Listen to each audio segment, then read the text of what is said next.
Hey guys, Hey, Oz. welcome to the show, Melissa L. How are you? I'm good. How are you? I am great. I hear you've got a movie marriage for us. I do. What do you got? This week we are watching Twins meets Game of Thrones meets Midnight Run meets Sesame Street and stop Okay. poking at me with Jim Henson as the puppet master. Today we are watching Cabin Boy. No, today we are watching the Great Muppet Caper.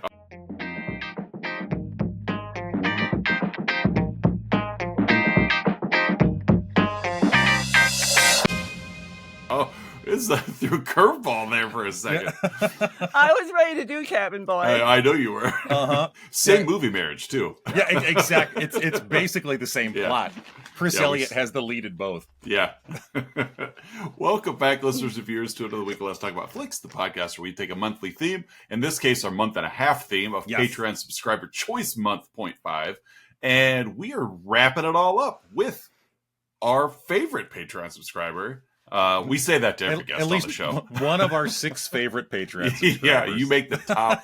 You make top 6. So, Melissa L. 6. Yes, you are. Yeah. Yes, Welcome to the show. Melissa L. Thank you. Patreon subscriber Melissa L. here in the flesh. And recurring visitor to the show. Yeah. Yes. Yeah. I would say easily out of any tangent to the show, you have made the most appearances. I think this appearance right now, I think tops Beatrix. Ooh, yeah. Take that, Spawn. Which we've also covered Spawn in episode whatever. So. We have. That was actually a callback to our Spawn episode. Yeah, right. No, it had nothing to do with the kid. No. Today we're going to talk a lot about Michael Jai White. I think he was in this. But no, we are here to wrap it up with the Great Muppet Caper, a first-time viewing for myself, as we were talking pre-show. I was a Muppet aware growing up. I was more of a Sesame Street PBS kid, but even then, it wasn't like in that like a feel-good latchkey kid vibe of like, he would have been on the streets if it wasn't for Big Bird, you know. You would have been slumming it with the Grouch. That's true. So, like, I was very much aware of the Muppets, but it just, in that era, I was definitely more of a Saturday morning cartoon kid. Sure. And so more Muppet Babies than Muppets. Yeah. Well, honestly, yeah, I did watch Muppet Babies, but Love it's the like, Muppet Babies. you know, give me G.I. Joe and He-Man and Thundercats kind of Give thing. me Nanny's legs.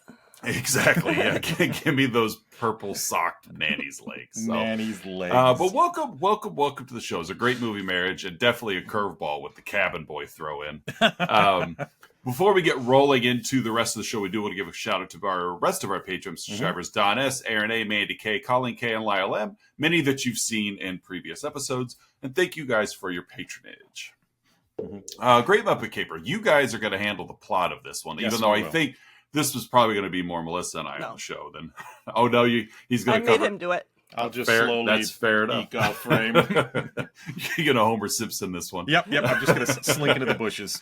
So I've got the cast of this movie. Yes. And so I'm going to.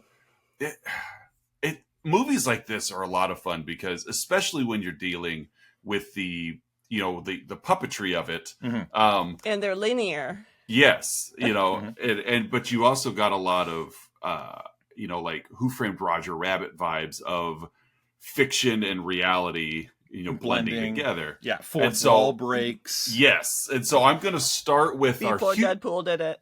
Yes. Right. This movie walked so Deadpool could run.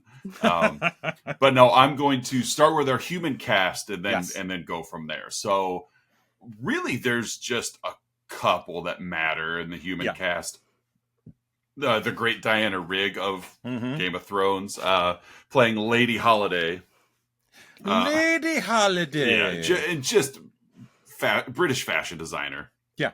Who has a lot of jewels that she loves to just kind of leave out. and just talk about. Yeah, I like talk about them a lot. Mhm. And her brother, Charles Grodin. Yes. Oh, he's so great in this. I told you yes, Charles he Grodin was still in this movie. As Nikki Holiday, again, her younger brother. Who does not have a British accent? No, No, well, no. he's. I don't know if he was really even acting much in this. He just showed up. He's like, I'm just having fun here.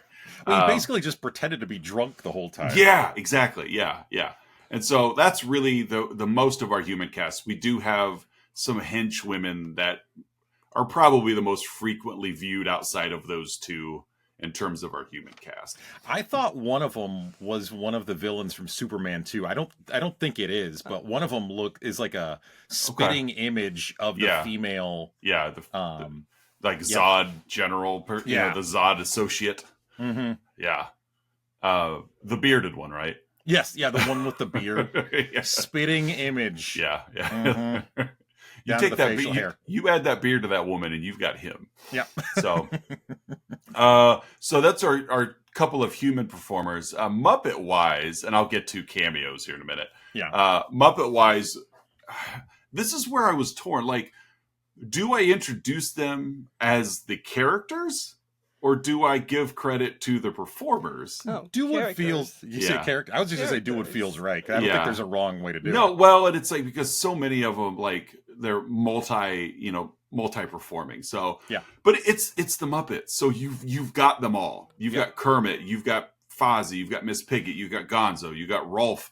My favorite name in all of the Muppet Kingdom, Dr. Teeth. It's Swedish Chef, Waldorf, Animal, Sam the Eagle, who I've always loved Sam the Eagle as well. Sam the Eagle kind of rings pretty true these days too. Yes, very much. And so. Again, we're recording this in early April 2025. Yeah, you've got Bunsen, you got Rizzo, you got Scooter. Like they're all there. I mean, even Oscar makes a cameo for a Muppet. It's they're all there. All of the Muppets are there, which is great because this is what the second Muppet feature. Yes, yeah, just the Muppet movie was a couple years prior to this. And it's like Henson and his studio they conquered the puppetry of television. Yeah, and they're like, let's go big. So and they did. They knocked it out. And they did in technically in a couple scenes. Oh which I'm sure will come up later. Yes, absolutely. And then cameo wise, like it's just I love movies where like the IP is so beloved and appreciated that people just I'll do it because I respect what you're doing. So you got John Cleese, you got Peter Falk, you've just with nothing roles. Yeah, they're just there. They're just there, and you recognize them, but they're just there. You could tell that like it's almost like a favor, like hey, will you be in this? Of course I'll be in it because there's no chance of it tarnishing my career. No chance. Unlike that like movie 47 or whatever it was where 43 movie 43. Yeah, I was thinking of the fourth movie in that franchise. That was the sequel. The sequel to movie 43 was movie 47. But it's like that movie, which is really just full of cameos. But you feel like, why did these people do this? But you see John Cleese show up in a Muppet movie, and you're like, of course John Cleese is in a Muppet movie. You've got Jones Sanderson, Robert Morley, Jack Warden. Like there's just so many other people that are in this movie, and they're just in and out. Like I'm looking at Peter Ustinov's filmography right now. I am just now realizing for the first time he was the voice of the Lion Prince John in Disney's animated Robin Hood movie. Ooh, yeah. Which that growing up I loved. I loved Robin Hood. I loved Robin Hood. So, but yeah. So there's a lot of action in this movie in terms of there's people and Muppets everywhere. Even like one of our opening scenes where we're strolling down the street, there's just chaos. Like they're going down the street and yet there's like a Kareem Abdul-Jabbar lookalike just dribbling a basketball down the street with knee pads on. Like why is he there? He was on his way to shoot Airplane, actually. Yeah, why is he there? Who cares? It's the Muppets. So, but that's a cast. So what is this plot about. All right, you want to take the lead? No, you are. All right, I'm taking the lead. You're following. All right, well, I'll correct you. Yes, I was because between the two, I think of all three of us, Patreon subscriber Melissa L knows this movie. Yeah, absolutely. I mean, you said you never really grew up with the Muppets. You were kind of Muppet adjacent. Yeah. I think I'm halfway between. I grew up with them. Yeah. Oh, yeah, you did. And I think I'm halfway between the two of you, where the Muppets were a thing, but they were definitely a secondary thing for me growing up. Right. Yeah, I was more Sesame Streets, Saturday morning cartoons. But, I think I saw all of the different Muppet movies once, maybe twice as a kid. So I have, a familiarity with them, but and we've watched the Great Muppet Caper a couple of times over the years as well. But yes, there's definitely a nostalgia. Can I share a crazy fact? Please. Yeah. Okay, so we used to tape on our VHS episodes of The Muppet Show. And on one of the Muppet shows, we recorded something over it. We recorded the Challenger explosion. And then we recorded The Muppet Show over that. So those are some interesting things to associate with each other. Yeah. Fair enough. Like, again, it's America. It's all puppetry. Yes. Yeah, I would say I was doing just a quick look. Of course, the Muppet Show was like a primetime thing, which is probably a huge reason why I wasn't watching it, just because by the time the evening come around, I didn't have control of the remote. But I guess I'm wrong. I was thinking something stuck in my head that there was almost like syndicated reruns that would I remember it, and I could just be wrong, and I probably am, but I remember it coming on after a show, but then something else I wanted to watch on another channel, so I would switch away from it to go watch professional wrestling or something. That's kind of. And again, I'm probably just manufacturing that memory, but it does feel that the Muppet Show is about to start, but there's something else on that I wanted to watch. Herman's Head is coming on. I gotta flip over to Herman's Head. I can't watch the Muppet Show. There's Mask is on. Mask, head of the class. That's right. Yeah. So, but that's my Muppet. Again, I was very aware of them. I knew who they all were. I just. Yeah, they're part of the pop culture. Yeah, absolutely. I just never watched them. Yeah. So, all right, take it away. We open on Animal eating the studio credits because that's how you start a Muppet. Any movie with the Muppets is with Animal eating something. Then we get Kermit, Fozzie, and Gonzo in a hot air balloon, kind of meta talking about the opening credits. They're literally narrating the opening credits. Right. Kermit at one point, gee, a lot of people worked on this movie. Gonzo says that, and then Kermit says, wait till you see the end credits. And it's just that really, honestly, just that little, jokey opening just set the tone for me, because it did. I'm I'm gonna like this. This is what you're watching for the next 90 minutes. Very self-aware, and I like it. Yeah. So they all land after the credits are done. And then everyone sings. We get the first of several musical numbers here. Hey, a movie. Sweetums falls in a manhole, which I love. People falling in manholes. I'm surprised Sweetums fit through the manhole. It was an extra wide manhole. Kermit's narrating is that he and Fozzie are playing journalists. Twins. Yes, Gonzo's their photographer, and they're twins. Yeah, I love this. I love this running gag. Yeah, going back to the movie Marriage, and no one can tell them apart. No. There's one bit that comes up later in reference to that made my goods, because I laughed out loud at it. Was it on the pond? Look, there's a bear. Yeah. It's a frog, honey. Yeah, that one. Yeah, it was that one. It really got me. Yeah. And then as the song is continuing, we see Lady Holiday's first set of jewelry is stolen in broad daylight. Oh, heavens. We cut to the three of them, Gonzo, Fozzie, and Kermit, at their publisher, because again they're journalists, so they work for a newspaper. He's upset that the identical twins didn't capture the jewelry story in the headline. Yeah, like every other headline in town was this jewelry heist except for them, which is like two Muppets staring at the camera. So Kermit suggests, and again, here's just kicking the plot off the movie. Kermit suggests this, they go to London to talk with Lady Holiday about the theft. Let's go right to the source. So they get in the plane, but of course their boss, the publisher, basically fires them. Yeah. And so they have to self-fund everything. So they end up flying to London in cargo storage in the hold. Yeah. And once they get to London, they are literally thrown out. It's in their boxes. Yeah. Yeah, it's like jumping off a train, like hobo hobo style, only it's an airplane. Like, all right, it's time to exit, or this is our stop.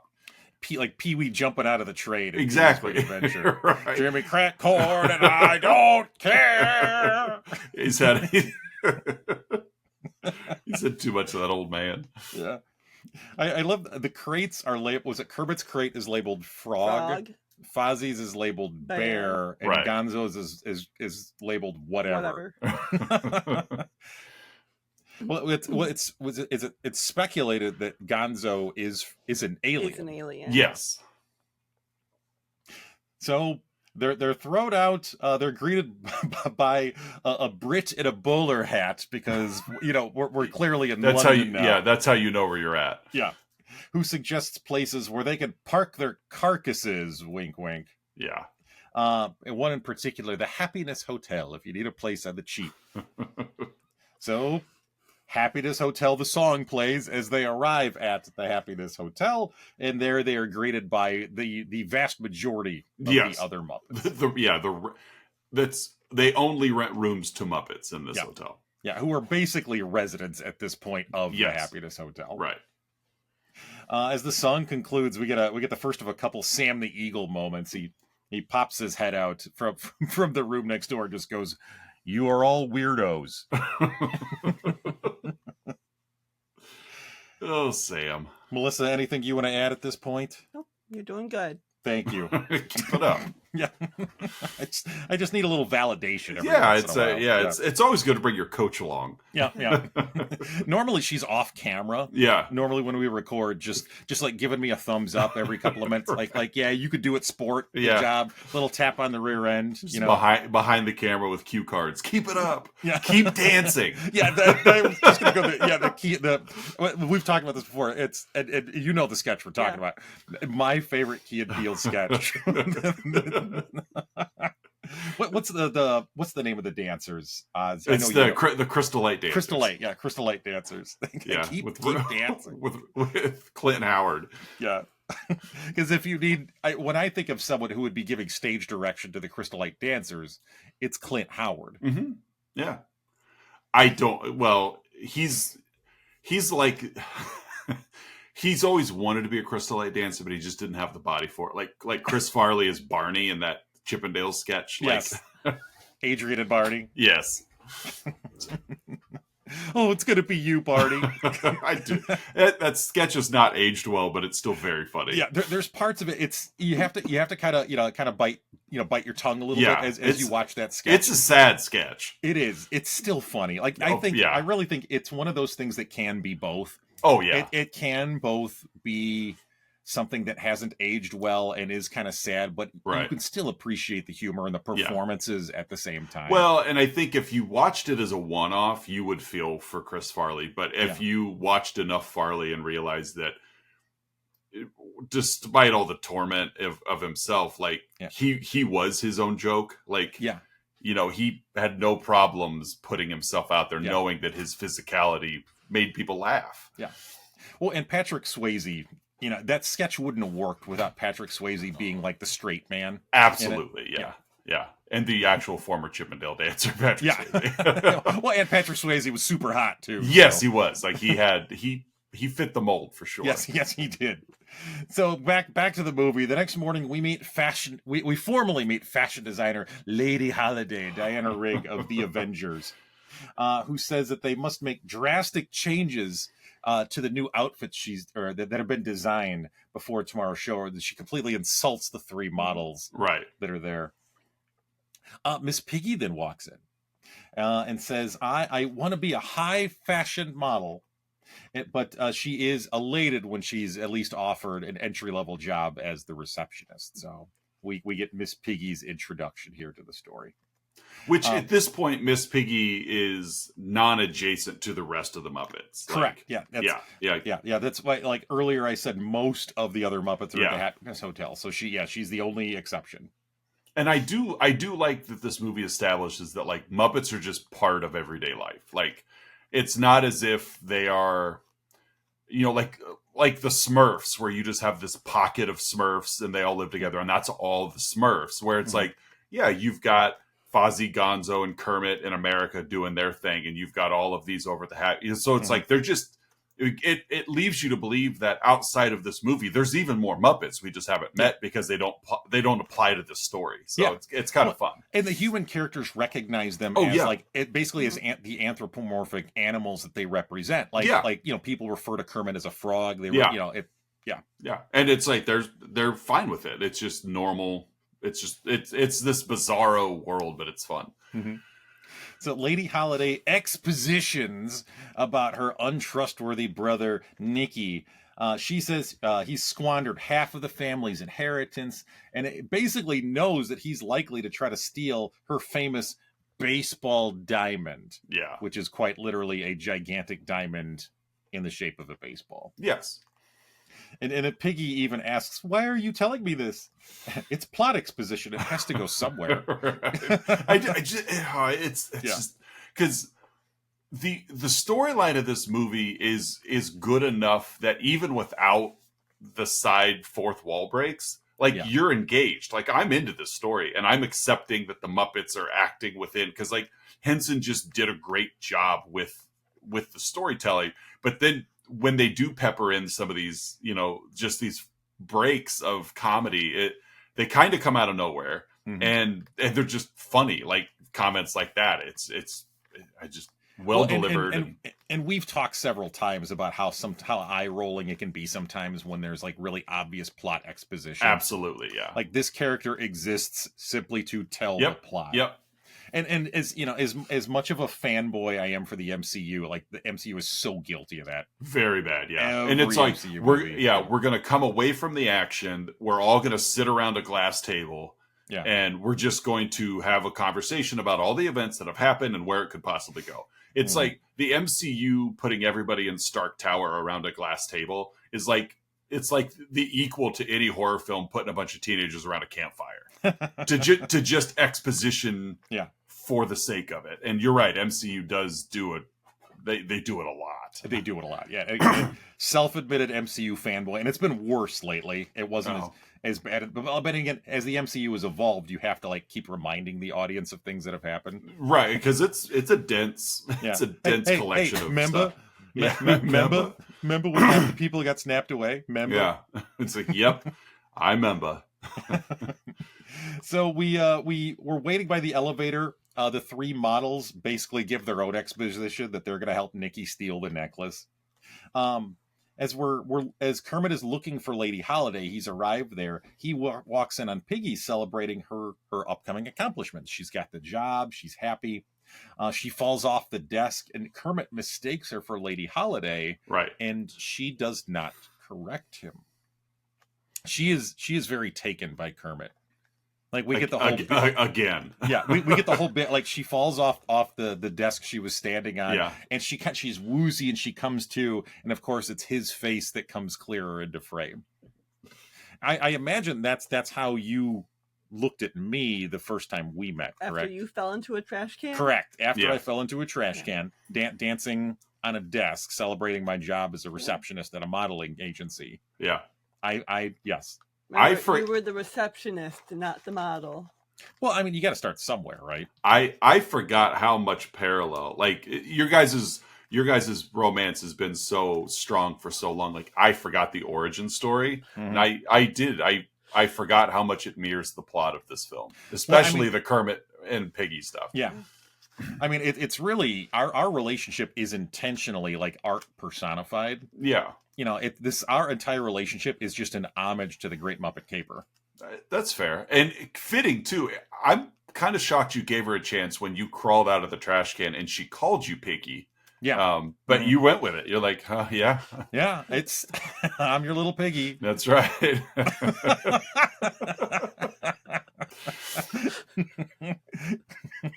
you got to pick a film and run with it. Mm-hmm. Do I need to turn your camera off for a second? Yeah, we'll be back in a moment. The camera's starting to steam up. So Piggy is smitten with Kermit because who wouldn't be? Yeah, he's Kermit. suave, He's such a nice guy. He is a nice guy. I love Kermit. Well, and I was reading some stuff afterwards, and I don't remember exactly where I read it, but this was fun because a lot of Kermit stuff is pretty condescending, but not so much in this movie. Mm-hmm. That that there is just Kermit's character in general is he can be kind of a jerk, and again, I don't remember where I read it, but I was reading an article about it, and that was it may have even just been when I was looking for my outside insight, but somebody was commenting on a lot of the other Kermit stuff, whether it be the Muppet Show or some of the other movies, that Kermit's character, while still lovable, is you get the sense that like he's a little tired of everybody else's antics, because he does pretty much play the straight man all the time. Yeah. That's his. Like Kermit's the straight man, and so like his character is just been created to kind of be annoyed by everybody, to react to everyone else. Yeah, because you've got to somebody has to be the straight man to the chaos, or else it's not chaos. And so, but this movie is and this I'm certain it was a review, but this reviewer was commenting that it was a nice like breath of fresh air for Kermit to just fall into that pool of everybody else instead of like trying to be that straight man to talk about how crazy Animal is, or to talk about how weird Gonzo is, or it's just he doesn't have to be Will Ferrell's Alex Trebek in Celebrity Jeopardy. Just getting angry all the time. Exactly. And so it was, and again, I, not being a Muppet guy, I haven't seen that to bounce off of, but I'm like, I can see that theory. Yeah, because Kermit does play the straight man all the time. Yeah. Yeah, so Piggy's just smitten with him to the point that like we see like as she's coming to and the wooziness goes away, like she sees animated bluebirds flying around his head, and there's a literal twinkle in her eye that I think that they literally put a light inside of one of the Piggy eyes to resemble a literal twinkle. Which is good, because one of the things that bothered me, it didn't show in my 3, 2, 1, but this entire movie is just how dead Miss Piggy's eyes are. There's I noticed it too. There's a couple of moments that because they aren't interactive at all. They're just like felt stickers on her puppetry, but it's like they're just so dead. So she lies. She does not correct Kermit. Right. She's Lady Holiday. They agree to a date. She completely lies about where she lives. The cab driver Beauregard ends up driving Kermit back to the hotel, literally into the hotel. Right. That night we see Kermit shaving, which I always thought was funny. Yeah. And he has to tell Fozzie, "You're not going to go on the date in the interview." Fozzie's hurt. He's not going, but eventually Kermit relents and agrees that everyone at the Happiness Hotel can go with him. Right. Yeah. All of you guys. Piggy sneaks into the fake so she gave Kermit a fake address. Yeah. Some highbrow street. Yes. Highbrow 17 Street. 17 Highbrow Street. 17 Highbrow Street, where we meet very rich, very bored, dull people, Neville and his spouse, Dorcas. Have you ever met anyone with the name Dorcas? No. And I hope I don't. I mean, it's Dorcas. At least it's not K. Right. Dorcas. Dorcas. Neville and Dorcas. Neville played by John Cleese, Monty Python fame. Yep. So Neville hears Piggy grunting outside and correctly deduces that it's a pig climbing outside, which I found funny. Yeah. Because she's trying to like scale the building. Yes. I think that's a pig climbing outside. Neville does not overreact to seeing Piggy. And because by this point, Piggy and Kermit are both inside and they've broken into their house. Mm-hmm. But he doesn't overreact, and they start talking about where to go, and he suggests a supper club for them to go to. Well, he suggests a restaurant, but is quickly and frequently corrected that that's more of a supper club. Supper club, yes. Right? Why'd you send them there? That's more of a supper club. I had to actually look up because like I don't know the difference. Yeah, I according to I think Google's AI, a supper club is more about the experience, whereas a restaurant is more about just more of like the general dining experience. So medieval times is a supper club. That's what I get out of that. Okay, fair. I think that's a pretty good comp. The let's go to a supper club today. Yeah, medieval times. Where would you put Ed DeBevick's? I mean, by that definition, that'd be a supper club. Supper club, because it's a whole different experience. Chuck E. Cheese, supper club. It's a supper experience. An upstanding supper club. Yep, Chuck E. Cheese, supper club. Do you want to go to Taco Bell or you want to go to Dave and Buster's? We're going to the supper club. The Dave and Buster's supper club. Well, although Taco Bell could also be a supper club if you stick around long enough. It's the experience. It is about the experience. Chipotle. Yeah. It's about the experience. I guess the first time you've ever been to a certain restaurant, it would be a supper club in that instance. Correct. Yeah. But then if you go back, it's now just a boring old restaurant. Just a regular old restaurant. Yeah. Unless it's Waffle House, then it's always a supper club. It's a breakfast club. It's definitely about the experience at a Waffle House. Why else would you go? Yeah, and every time is a different experience, guaranteed. Different set of bruises that you walk away. It's true, yeah. Right. Internal and external. Yeah, and emotional. Yeah, it's true. So Kermit and Piggy go outside to the Happiness Hotel bus to pick them up and squire them away. They go to the very fancy and pricey Dubernay Club. I think I took you there on date number 3, right? Mm-hmm. The Dubernay Club. You guys broke into John Cleese's house? We did after we broke into John Cleese's house at 17 Highbrow Street. The parallels are uncanny with your romance. I told you, it's this our relationship is just a big art experiment trying to parallel this movie. Curtis, did you know from the jump that your romance with Melissa was going to be the Great Muppet Caper, or did you just have that feel? Like, were you looking for someone to be your Kermit? I planned this. Okay, so even before, he had no idea. No. I stumbled into it. She's like, the next person I go on a date with, it's gonna be the Great Muppet Caper. Was he aware once you invited him, or was it just like you were like John Kramer of Saw? You were in such control of the entire Clueless. Okay, yeah. John Kramer from Clueless. Yeah, gotcha. Yes, I didn't catch him there, but okay, I gotcha. Mm-hmm. Yeah. Like, he's the one that orchestrated them pulling onto the freeway without a driver's license. Yeah. I mean, every time I look at her, I see animated bluebirds flying around her head. So. Right. Fair enough. So they get to the Dubernay Club. Gonzo and Fozzie, I just combined their names, join Kermit and Piggy for dinner at the table. Lady Holiday and the very smug and sneering brother Nicky arrive. Nicky insisted that his sister wear her diamond necklace. Yes.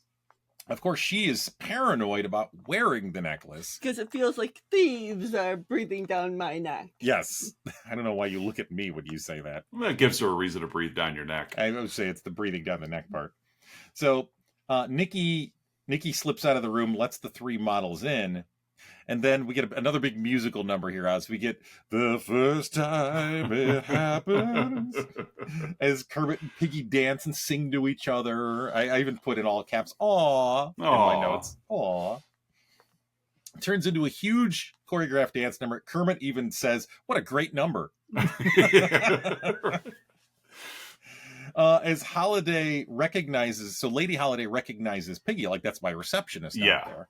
Nicky remarks, "She's sensational." Right. Oh, yeah. He's smitten. And tries to cut in. Yeah. As the song concludes, the lights go out and we see someone lift the necklace off of Lady Holiday. And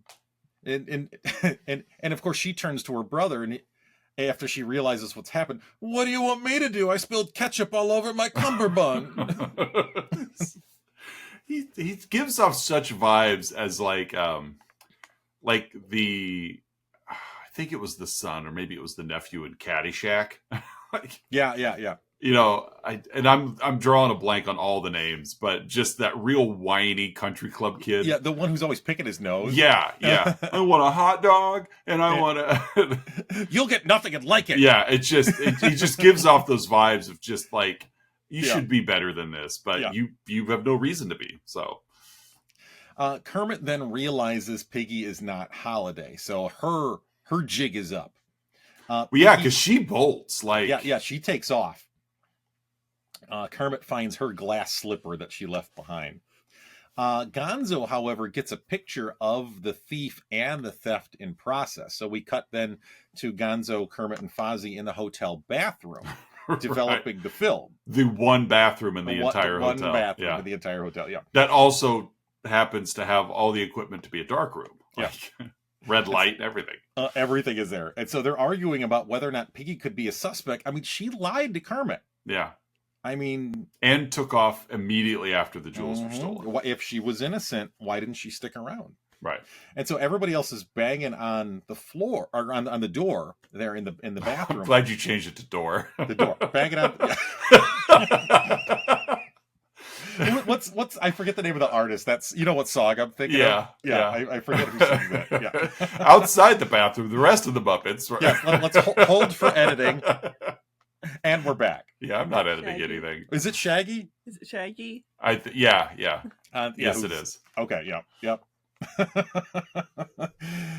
Woo, just lost my train of thought. So the picture is developing, and it incriminates Nikki and the three models. However, the others burst in after being on the floor, now ruining the picture. It's now been overexposed, so their evidence is gone. Right.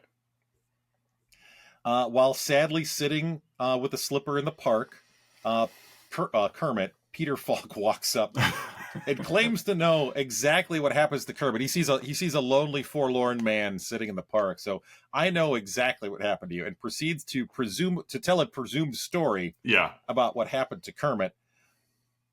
Nothing is accurate. None of it. Yeah. No.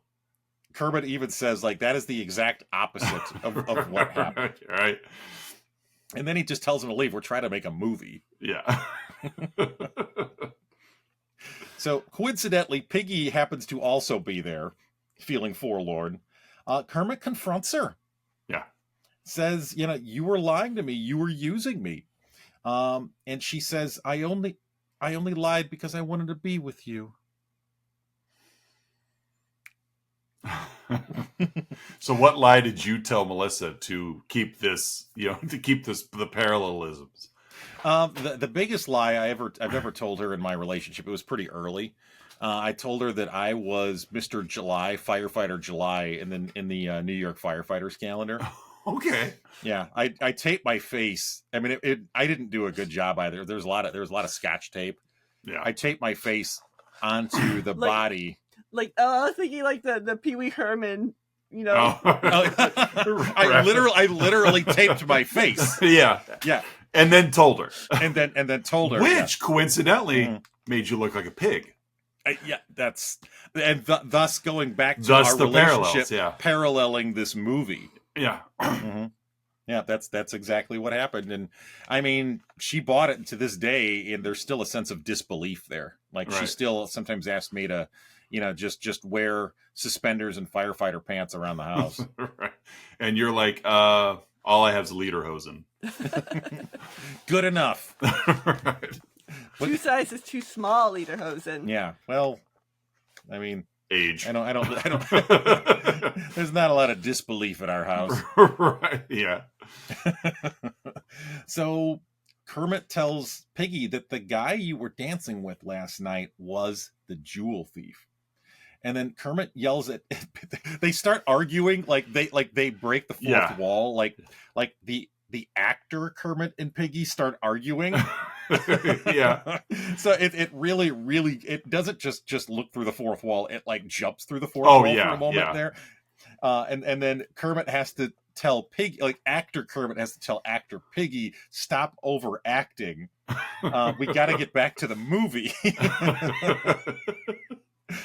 Which it's like Inception could have been a movie marriage for parts of this. Just so many layers of you know grown men voicing puppets act as actors. Yes. That are it's just so much fun. So creative. Yes. So character Piggy apologizes to character Kermit. Oh, Kermit. Kermit. No, not gonna. Okay. Couldn't we ride? Plays. We get another musical number and some very cool technical. Very things cool. Here. Yeah. You want to describe this scene? The bike ride in the park. Bunch of Muppets on bikes. Yeah. Full frame shots of Muppets on bikes. Yes. Yeah. Which is like, wow. That. I mean, even watching it, I of course not having seen the movie, I didn't know what was coming, and I was watching. I was just like, that's pretty impressive. Yeah. All puppets, no people. Yeah. Right.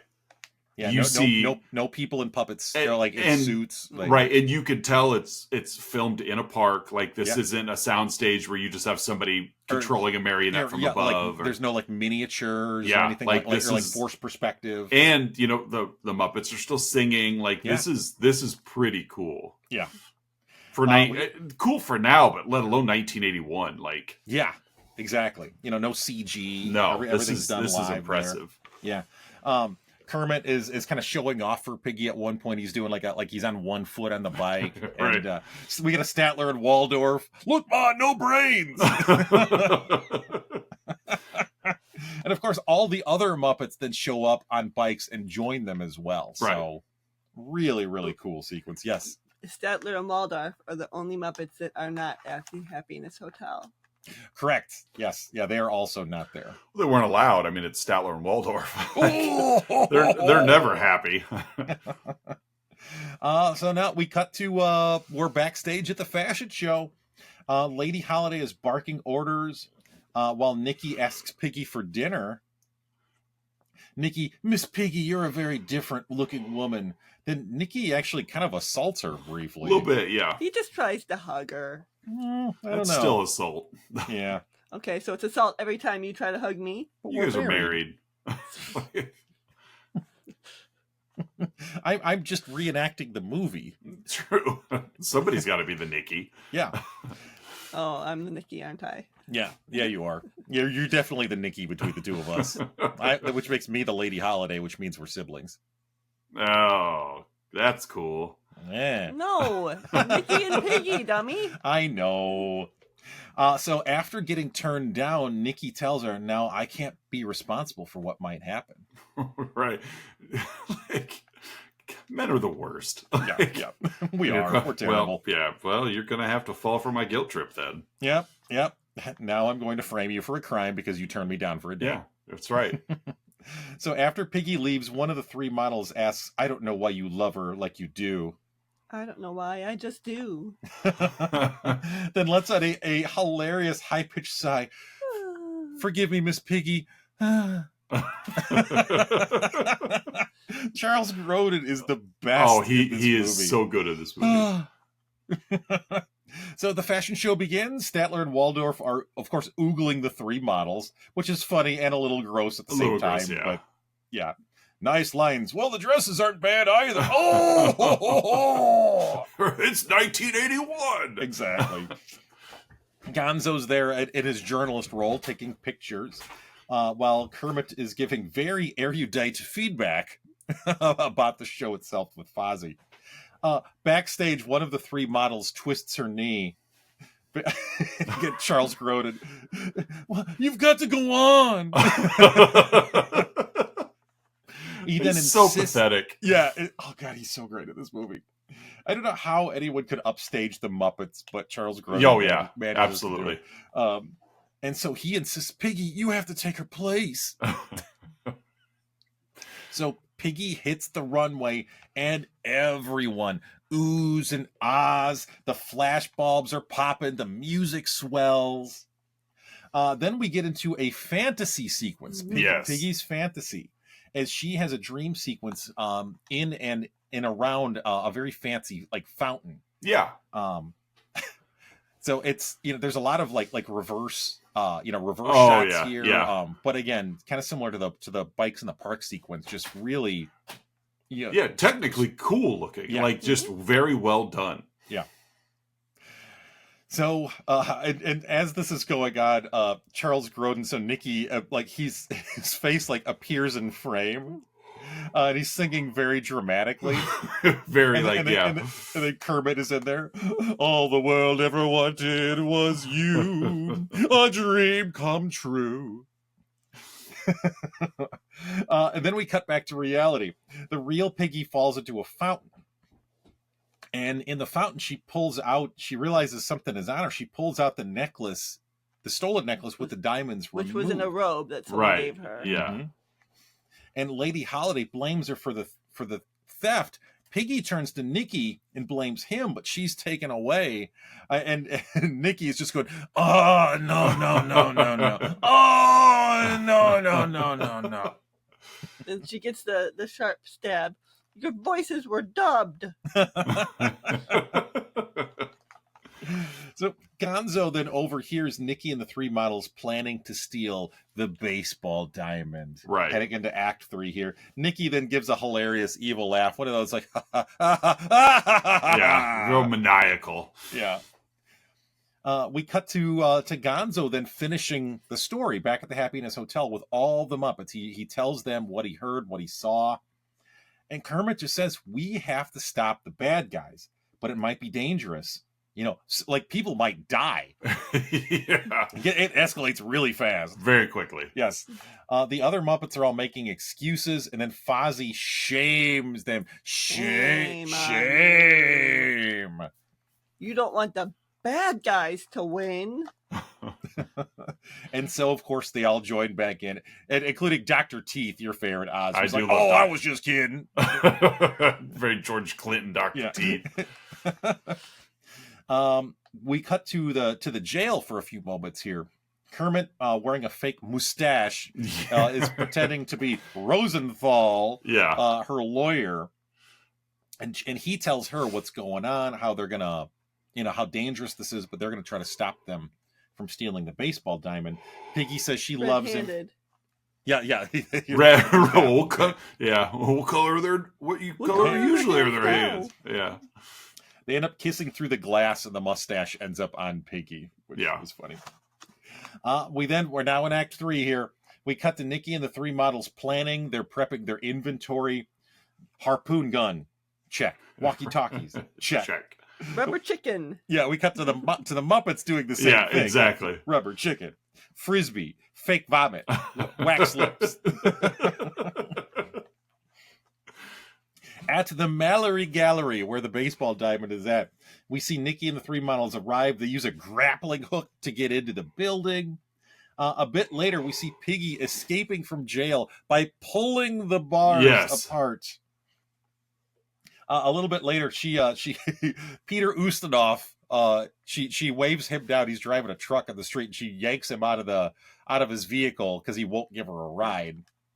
So she basically assaults him, takes his truck, and then we get a meta cameo from Peter Ustinov and Oscar the Grouch. Yes. Mm-hmm. Later, after the truck runs out of gas,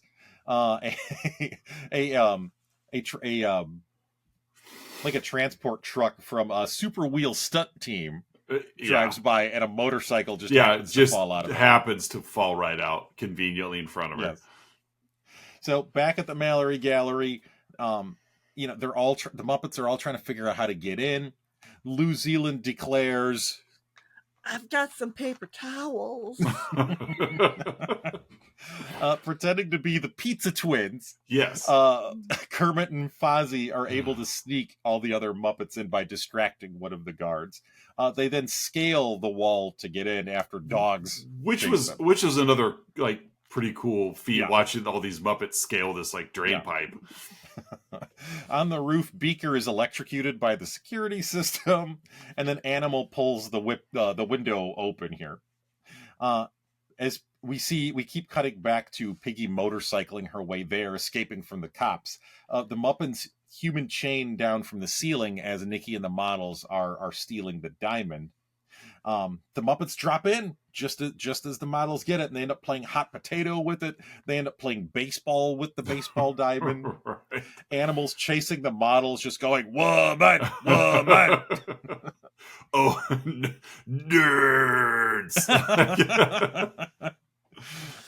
Nikki eventually gets the diamond and holds a gun on Kermit, threatens to kidnap him. But at that moment, Piggy on the motorcycle crashes through the window. Iconic scene. Yes, very iconic. And we get I love how this was shot in pretend slow motion. Yeah. The Piggy jumps off the motorcycle and onto slow acting Charles Grodin. Right. Tackling him. She ends up taking out all three of the models as well. And the day is saved. She's the hero. She is. We then get a quick epilogue. Statler and Waldorf are cracking a joke about the Muppets getting big heads as they're on the plane, still back in steerage on the way back to America. Once they're over to New York City, again, they're thrown out of the plane again. This time, though, they're all wearing parachutes.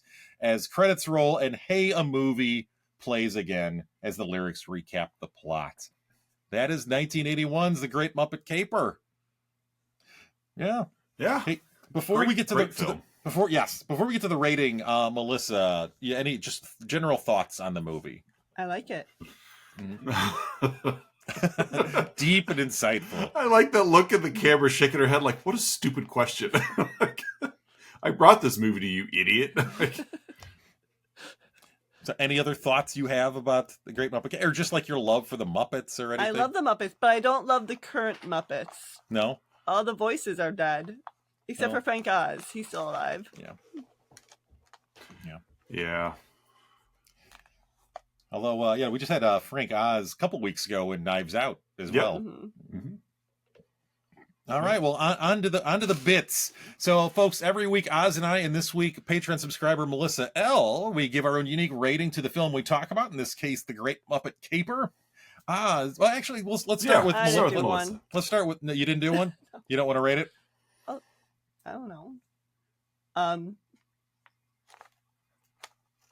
How about 4 rolls of rolls of paper towels? 4 rolls of paper towels. Okay. New Zealand would be proud of you. All right. Thank you. Oz, how would you rate this flick? I'm giving this a 98 carat diamond. 98 carat diamond? Yep. 98 carats. 98 carats. Sounds delicious. That does sound delicious. What are you giving it? I'm going to give it 17 highbrow streets. Oh, thanks. Are you upset by my rating? Yeah, well, fair. Okay, fair enough. I found it. Okay.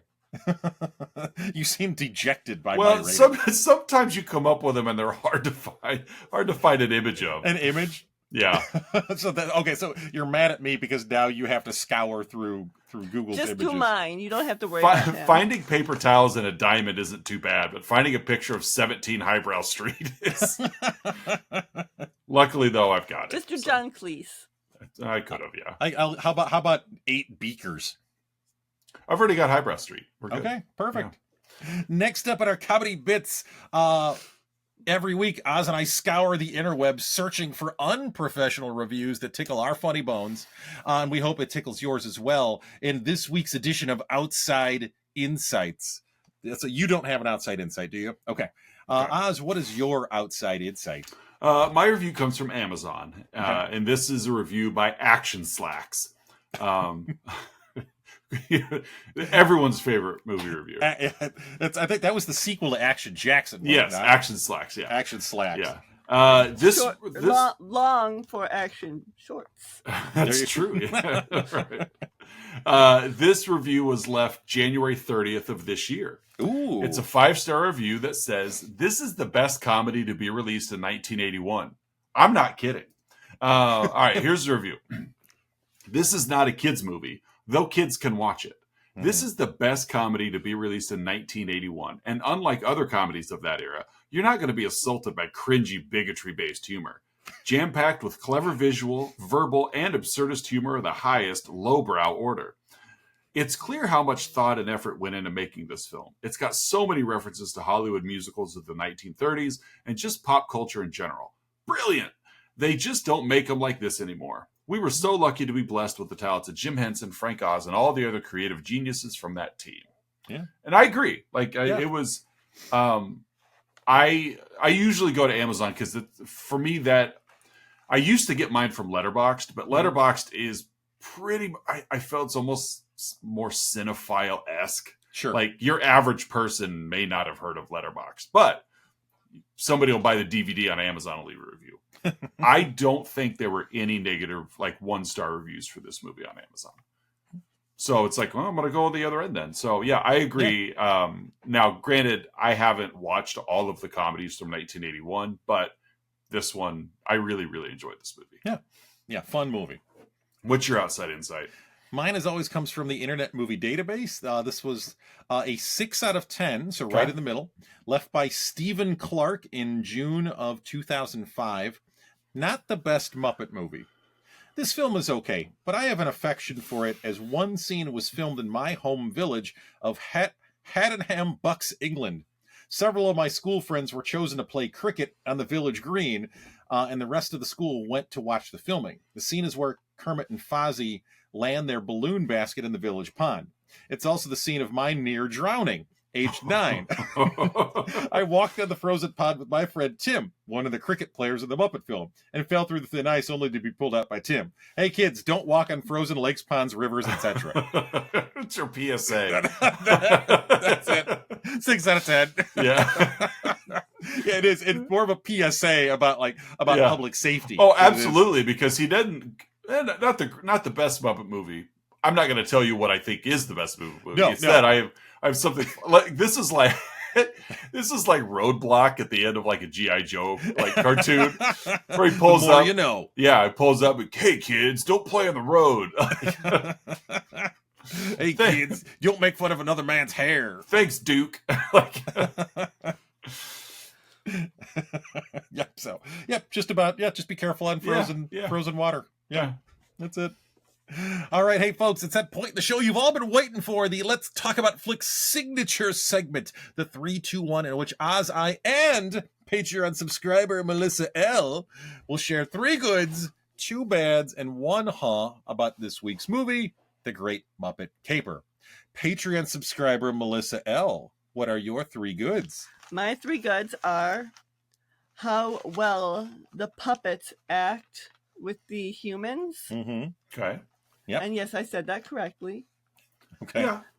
And the second one is the synchronized swimming scene. Yes. Yes, that was a good one. Very technically cool. Yeah. The more people you get in a scene like that, the harder it's got to be to pull off. And so they did a wonderful job with it. Underwater harp player. Yeah.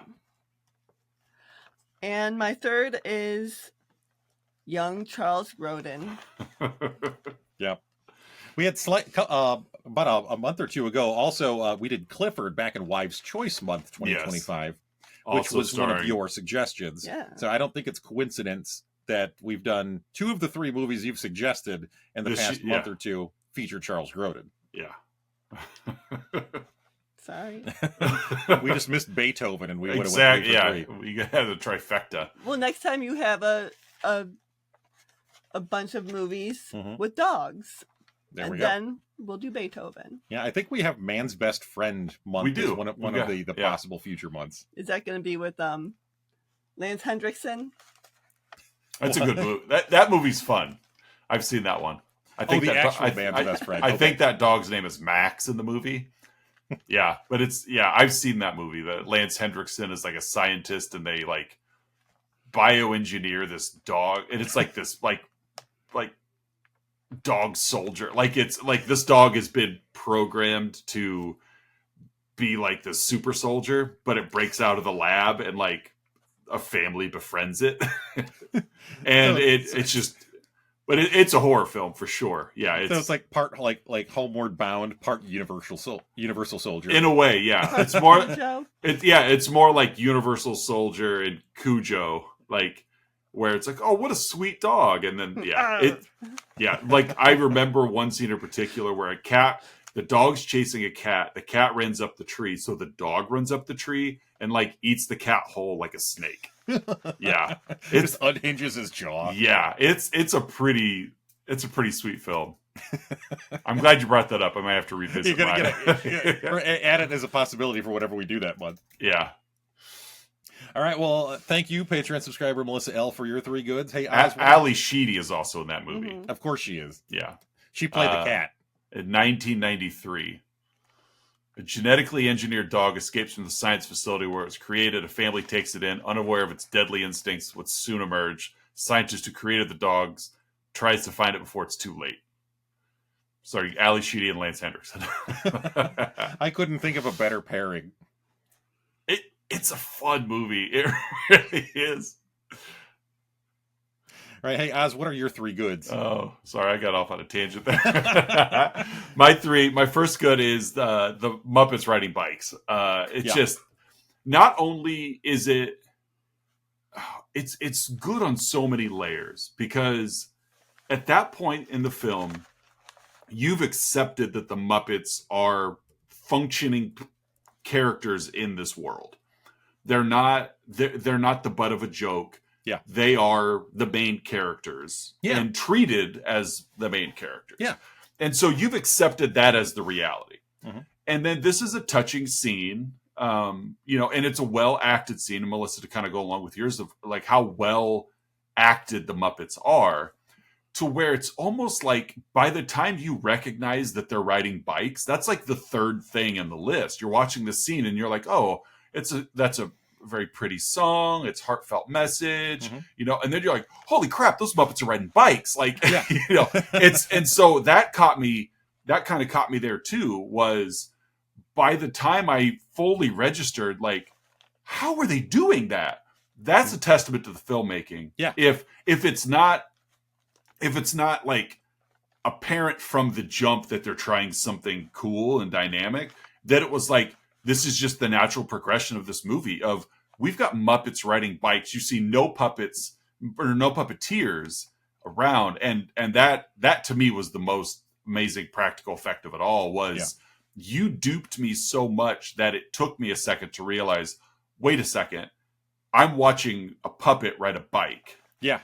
And actually ride a bicycle. Yeah. I'm watching and so I paused the movie and went and researched kind of how they did it. It was remote controls but it was like that felt really cool as a 45-year-old man watching this kids movie to like get sucked into it to where it was like, wait a second, like I'm watching a puppet ride a bike. Like so that was a cool feeling. So that's my first good. My second is the is Kermit sitting on that like park bench and the father and daughter walking by, and she goes, "Look, Dad, there's a bear." And the dad just very monotone. "No, Christine, that's a frog. Bears wear hats." Bears wear hats. Yeah, and of course because and I guess that really circles back to the running gag throughout the movie that Kermit and Fozzie are twins. Yeah, identical twins. Yeah, identical twins, because they bring it up just often enough to remind you of that joke, but they don't beat it to death. Yeah. And so this was one of those where it was just this quick little throwaway joke. And I laughed out loud about it. Just, "No, Christine, that's a frog. Bears wear hats." It's like, all right. And my third good is just the fourth wall breaks. Yeah. Again, so well done. And that most of the time they kind of came out of nowhere. But again, that circles back to just how invested I was in the movie, of the plot of the movie, that I was allowing puppets to be main characters. I was allowing all of these shenanigans to go on. Mm-hmm. And then when they broke the fourth wall, the movie's already crazy enough. And then when you break these walls to address things, like Kermit actor, Piggy actor, having an argument, it was just like, this movie can go even further. Like, it's in some ways it's like Mel Brooks always, for the most part, did a pretty good job breaking the fourth wall, and I feel like this does it in that same vein of it's done very well. So those are my 3 goods. What do you got? For my 3, I'm going to start with just the Muppets themselves are just so charming and warm. Mm-hmm. Like, I mean, and that goes for the Muppets in general, let alone Right. this movie. But it's just like Jim Henson and team, just over the years, they did such a great job of establishing like the character and identity of each one of the Muppets, and they're all just warm. Like Right. it's just, you know, we talked last week about like Hoosiers was about as feel good of a movie as you could have. Yes. Intentionally so, but like the Muppets, like they're just like none of them are like mean or abrasive, and the ones that who have, you know, like Statler and Waldorf have like kind of silly, like more abrasive senses of humor, but it's still silly, and it just it's done for joke. Yeah, there's just a warmth. And the nice thing, you know, about the Statler and Waldorf characters are, they're being a little demeaning and rude, but they're doing it to each other. They're not like they're crusty old men. But they lean in, like that's the bit, is that they're making fun of crusty old men. Right. Yeah, exactly. And they're not saying their comments to the Muppet that they're dissing, you know, where nobody's feelings are hurt. They're just commenting, but you're right. Yeah. It's more of a play on what crusty old men are like. Yeah. And so like this is like a lesson. How do you create characters that have a warmth and a charm to them? And it's just such a kudos to Jim Henson and team. My second good is just, and it doesn't come up too much in this movie, but I'll say it anyways. Just, I love how Gonzo is hot for chickens. Yeah.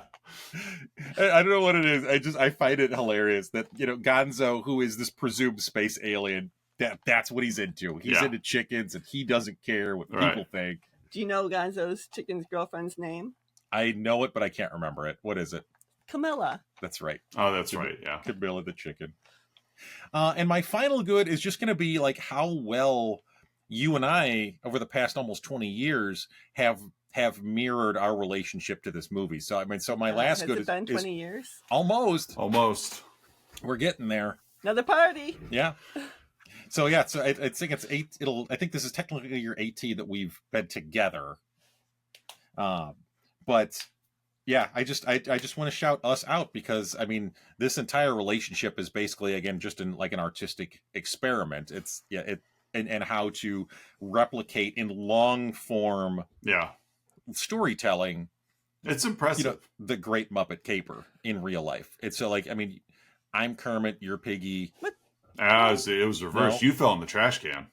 Well, I guess I mean it's the roles are all. You heard it here, folks. He just called his wife Piggy. Sometimes we exchange, you know, roles and we take on the other characteristics, but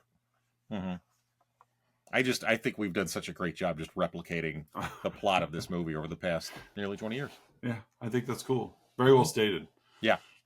So hey, Patreon subscriber Melissa L., what are your two bads? My two bads are, there's not enough Charles Grodin. And for obvious reasons. Yes, because of the humor. Because of the humor, not his hotness. Right. Oh, he's cute. He is. Cute. Charles Grodin was a good, he was a good looking man. And my second bad is chickens can't fly. Yep, as they're scaling the wall, the chickens are flying. You see the chickens fly. Can't fly. I will say they were panicked, and sometimes, you know, it's like the bit when like a mom, like a car runs over their child, and the child is pinned into the car, and the mom gets like super strength in the moment to lift it up. Right. Car runs over my husband. I just let it happen. Yeah. Right. Like a Toxic Avenger. Yeah, exactly. Car runs over a child. I want to keep going with that. We probably should. Yeah, we probably should. We probably let that one lie there. All right. Thank you. Oz, what are your two bads? My first one is, I felt the movie revealed Grodin as the jewel thief a little too early.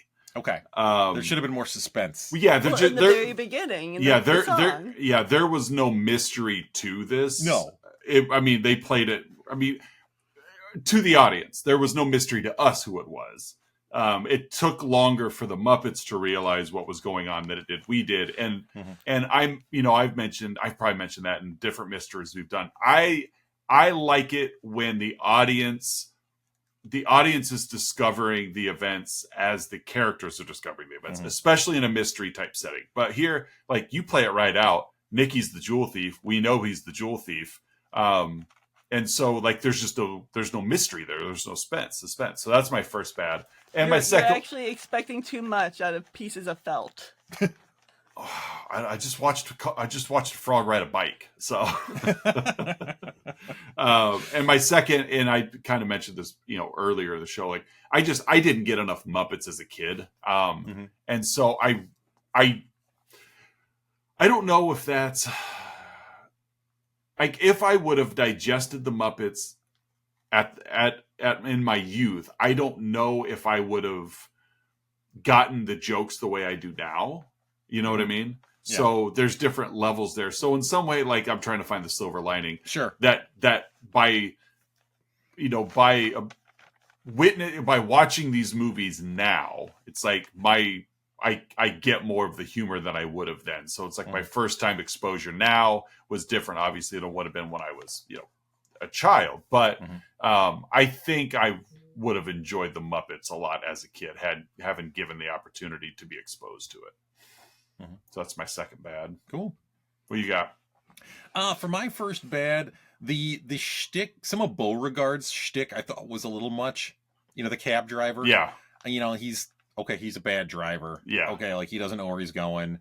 I know Piggy had one of the references to this, but he had the, like, well, what color are their hands now? Yeah. Like, that joke, I don't know what it was. That joke just didn't land with me. No. And they kept going back to it. They kept going back to it, yeah. Like, yeah. So, you saw it coming. I felt, even then, I saw it coming. Yeah. That they're going to make some joke about being red-handed or whatever. And then there it was. It was like, oh, ha, ha, ha, So, and my other bad is, and I mentioned this a little bit before we're going through the plot, but Nicky assaulting Piggy in the dressing room. So basically, he's like Me Tooing Piggy. Yeah, yeah. And the whole, like, now I can't be responsible for what might happen, and then he assaults her. Like, come on, you're playing your male privilege. You're just mad because it's Charles Grodin. No, you don't want me to go after Charles Grodin. You have it's all messed up. Okay. He assaults her. And then he says, I can't be responsible for what happens, which means he's going to frame her. Okay. So if she would have given in to his advances, then he would have stolen the jewel, but just not framed her for it. Yeah. So it's her fault. Yeah. Yes, it's her fault. She should have given in. Yeah. He would have committed the crime anyway, but... Yeah. So, bad on Nicky for assaulting Piggy, regardless of what was said before and or after. Right. There. Yes. You're right. I'm Good wrong. Job. Thank you. You are wrong. All right. Patreon subscriber Melissa L. What is your My is... Does anyone really care about the difference between a restaurant and a supper club? Who cares? I mean, we've established Chuck E. Cheese is a supper club. Yep, the Chuck E. Cheese supper club. Sonic is a supper club. Sonic is a supper club. Yeah, most places and you have to go in. They don't always make a better whiskey drink. They don't. Or a vodka drink. Or a cider drink. Or a lager drink. And the songs that they play, it's like the good times and the bad times. Yeah. It's...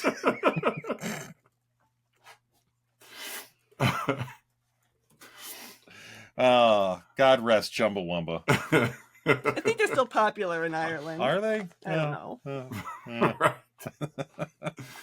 Oh, Danny boy. Oh, Chumbawamba. All right. that was pretty good. I like that. Hey, Oz, what's your Did Charles Grodin and Miss Piggy have a steamy behind-the-scenes affair? Ooh, I like that speculation. Yeah. I mean, he was really into her. The look in his eye, it was like, you guys have something else going on. This is more than just acting. So that's my Was Melissa there more? Usually has a crazy look in her eye. and you're not denying that one. No. So, yeah. Did Grodin and Piggy have something going on behind the scenes? Yeah. I mean, this was early in the age of tabloids. It's true. And there was definitely pre-social media. Yep. Yeah. I'd like to think that they were the Glenn Powell and Sydney Sweeney of their time. Yeah. I would like to think so. Yeah. Yeah, but he broke up the what was they didn't get married, but yeah, like Sydney Sweeney and her fiance were gonna get married. Yeah. So Glenn Powell broke it up. Oh boy. Or was it Ariana Grande and then the actor from Wicked? Yeah. Mm-hmm. That one. Yeah, that one. So I'm struggling. I am too. Yeah. What's your huh? My huh is what is Lady Holiday's first name? Is it actually Lady? It's Lady. Is it? Or is that like a title? Lady. I took it as a title. So what do you think her actual first name was? Lady Holiday. Lady Yeah. Holiday? Like Lady and the Tramp? Exactly, yeah. I'm not sure, but I took it as a title. It's England. They throw them titles around all over the place. So but his name is Nicky. Yeah, but he's a lesser. That's his full name is Nicky the Lesser Holiday. Nicky the Lesser. As he rampaged his way across England. Yeah. The reign of Nicky the Lesser. Nicky the Grabber. Nicky the Grabber. There you go. There you go. Yeah, I'm not sure. That's a good one though. What is Lady's first name? Mm-hmm. Yeah. Good one. Mm-hmm. Good one. All right. Well, hey, I've had a fun time. Patreon I have subscriber Melissa L. Thank you for joining us. Thank you for suggesting this awesome movie. Oz, it sounds like it was a great first time watch. I really had a great time with it. It was a lot of fun. And that wraps up Patreon subscriber 1.5 month. Our 6-week month, quote unquote month. Yeah. Luckily, April is a 5-weeker. So we still have time to fit in 3 more movies of a theme. So we're going to go with kind of a truncated theme for the month. Yes. And we are going to spend the next 3 weeks of April talking about cop movies. Yes. Okay. Cop movies. Cop must have in quotation marks. COP in title. Yeah, those listening and not watching on YouTube, I am quoting around the word cop. Quotes. You must have the term, like you said, cop must be in the title. Mm-hmm. And so we clearly... I'm chuckling just because of the movie that's going to conclude this month, which we will not reveal now. No. But clearly, you and I are back in charge. Yes, of movies. Because we're back to stupid. Yeah, clearly. Because we spent February with our wives choosing. We spent March and half of April with our patron or their Patreons choosing. So we are clearly back in charge as we are kicking off the remainder of Cop Movie Month with 1993's Time Cop. Yes. Have you seen Time Cop? I have not seen. I have not seen it either. No. I read the plot. So you have? I don't think I knew that. I think my mom made me watch it. No, your mom made you watch it. My mom likes Jean-Claude Van Damme. I could see that. 1994 is Time Cop. I'm sorry. I could see your mom having a thing for Van Damme. Yeah. So Sam Raimi produced Time Cop. Well, it's supposedly one of the better Van Damme movies. That's what I've heard too. Yeah. It is. No flaky dancing. It's comic book based. I didn't realize that. Yeah, based off a Dark Horse story. Yeah. So Time Cop again. Raimi and Tappert produced. Jean-Claude Van Damme starring Time Cop from 1994. Peter Hyams directed this movie. Mm-hmm. So there's an opportunity here. Yeah. Like. There's a chance. And there's some legitimate actors in this, too. Yes. Ron Silver's the bad guy. Gloria Rubin. Bruce McGill. Mia Sara. Mm-hmm. Everyone's favorite, Abe Froman girlfriend. Abe Froman. The Sausage King of Chicago. Right. So, Time Cop. 5.9 on IMDb. So, you're right around where I kind of expect it to be. Actually, probably a little higher than I expected it to be. So, not awful, but not good. Right. So, Time Cop is what we're going to be watching next week to kick off Cop Movie Month. And so, I've not seen this one. I'll probably watch it this afternoon. Been so busy with work, I try to fit them in on the weekends like you do. Yeah. And so we will be back next week to talk about Time Cop. So make sure you tune in for that as we're back to our regularly scheduled ridiculousness programming. Social media wise, Facebook, Instagram. I'm getting real lazy about posting on TikTok. It's another site to go to do things. Sure. So you might catch some of our stuff there. You might not. Depends if I remember and have time. But either way, Facebook, Instagram, and YouTube is where you can find us. Patreon link down below. So join the army and join us next year with a suggestion. That's true. And expand that. So we actually cover like movies people want to talk about as opposed to the movies that we talk about. Yeah, the schlock that we throw out there. That's true. So you guys got anything to leave us with? Melissa, it's been great seeing you, and thank you for joining. You too. Thank you. So, Curtis, you got anything? No, just I enjoyed this week. I've enjoyed the last 6 weeks. I have too. One last tip of the cap to all of our Patreons. Yep. We love you. Thank you for hanging in there with us and for throwing a suggestion our way. Absolutely. So for another episode of Let's Talk About Flicks, I'm Oz. I'm Curtis. I'm Melissa. And we'll see you guys next week.